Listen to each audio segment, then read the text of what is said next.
And then at the end of the year, we're sitting there like, dang, I didn't save a dime. What happened? You didn't have a plan.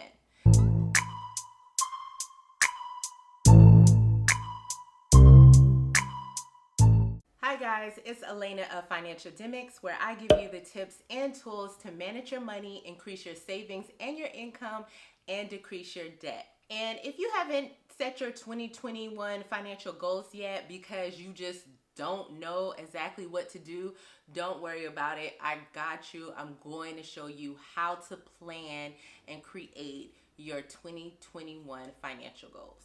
Okay, so by the time you're seeing this, it's already 2021. And if you have not set your financial goals already, do not feel ashamed or worried or anything. Look, you set your goals when you're ready, but I'm here to help you out. Now, there's always this mentality that you have to set your goals at the beginning of the year or start at the beginning of the week. But that's not true. You start when you are ready. There was one time when I would start a goal like the next hour. And every time I messed up, I'll say, oh, I'm going to start again at 6 p.m. So you start when you are ready to start your goal. Especially since last year, remember, y'all didn't get my goals video until February. Why? Because I just needed to take a break in January and figure it out. And you can do the same thing. It's okay. So there are a few things that you need to actually do before you decide, like, this is going to be my financial goals for 2021. The first thing I really want you to do is to sit down and think about all the other goals you want to achieve. And they don't have to be financial goals, but money affects everything. So these other goals that you want to achieve may affect your financial goals, or they may help determine what your financial goals are. Once you settle on what other goals you want to achieve during the year, the next thing that you should think of is, where do I want to see myself financially in 1 year? Just take a second, ponder on it.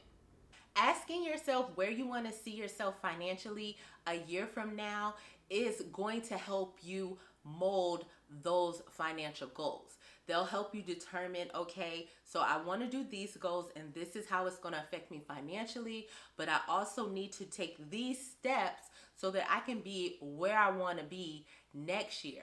A lot of times we think very far off, and there's nothing wrong with thinking far off. But we have to take those long-term goals and break them down into shorter goals and achieve them in that order so that you can get to that big overall goal that you have for yourself. And if you are still struggling about where you want to be financially a year from now, I have a free download that is linked below. It's called the Financial Checkup Checklist and Action Plan. Once you go through this checklist and action plan, it'll actually show you where you currently stand financially. And from there, you can really decide, okay, do I want to build up my savings, improve my credit score, save money for this big goal I have here, pay off debt, put money towards buying a house, start a business. It'll give you an idea because now you see, okay, this is where I am financially in all these categories. So let's talk about a few goals that you could possibly set for yourself for this year. The first goal could be managing your money better. But instead of just saying, I want to manage my money better this year, think a little further. What do I need to do in order to manage my money in a better way that's going to benefit me? If that's a goal that you're looking to achieve, that means that you have to do better at budgeting, but not only budgeting, but analyzing exactly where you spent your money and what you spent your money on, so that you're able to see, okay, well, I'm spending money more here. That's something that I'm fine with spending money here, but maybe I'm not cool about spending $500 a month on eating out. Like, maybe that's not it for me. Or it may be I'm cool with eating out and spending $500 on that because I'm not buying groceries. You know what I'm saying? Those are the things you want to keep in mind. And then it'll also tell you, like, oh, I have enough money to put this amount of money away for whatever goal that I have. So maybe you have a goal to start a business or buy a house, and maybe you don't think that you can afford to do that. But when you're actually looking at your numbers on a sheet of paper and analyzing how you spent them every single month, then you can see like, oh, I do have this much money to put to the side so that I can have that down payment. Or I can do that renovation, or I can start this business, or I can travel when the world opens back up, or even before the world opens back up if that's your thing.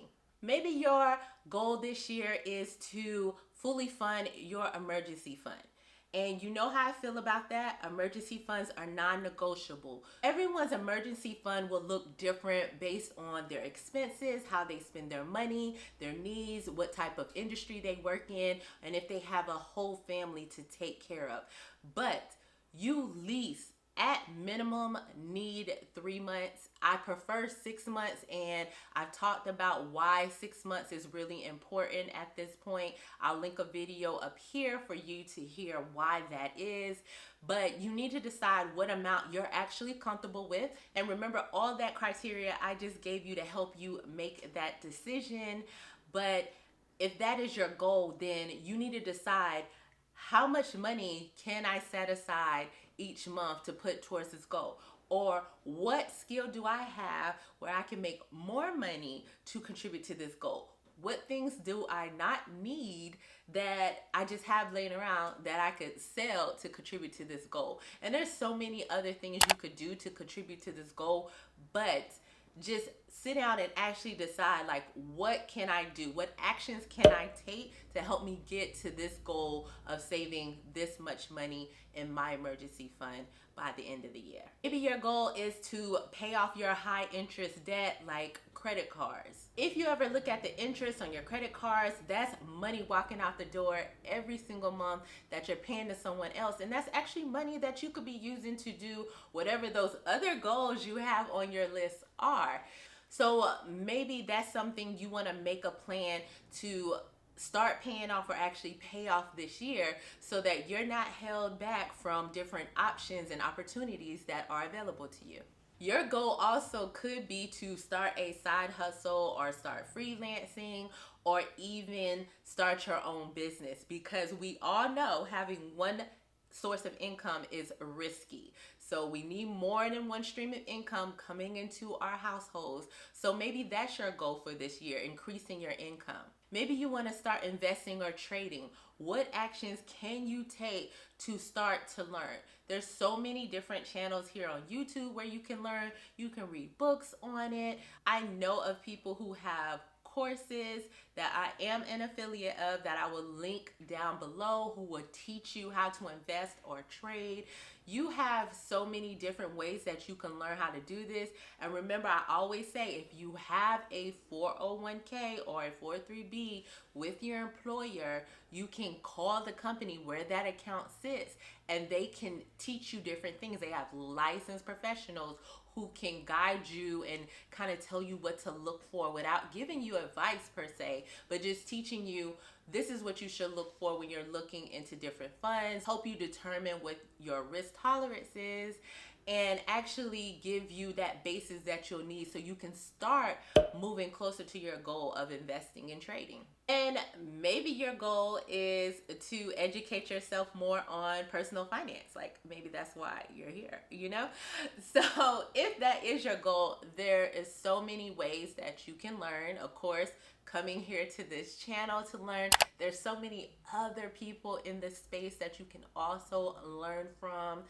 Reading up on it is so many books. I have some books down below on it, but it's something that maybe you make a plan, like, I'm going to either read a personal finance book every month. I'm going to read up on different things about my finances, because the reality is money is connected to everything. I said that earlier, and I'm going to keep saying it. It's connected to every single thing you do. There are actual action steps that you can take to put yourself in a better position so that you can improve your financial IQ. Now, whatever goal you decide to set for yourself, make sure that you set a goal that is realistic, attainable, and time bound. Because sometimes we set these goals that are not specific, right? And it's just like, oh, I'm going to save this year.